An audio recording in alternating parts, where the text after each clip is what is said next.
Claudine Auger was a French actress best known for her role as a Bond girl, Dominique Domino Derval, in the James Bond film Thunderball. She earned the title of Miss France Monde and was also the first runner-up in the 1958 Miss World contest. Auger was born in Paris, France.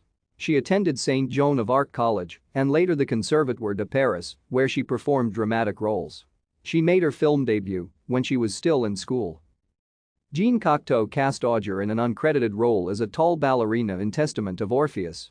When she was 18, she married the 43-year-old writer-director Pierre Gaspard Huet, and he cast her in several films, including Le Masque de Fer and Kali Yuga, Goddess of Vengeance.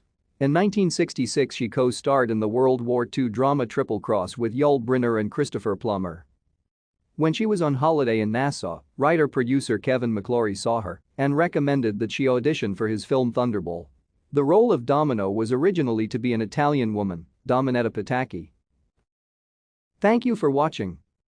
Like and subscribe if you would like to view more of our videos.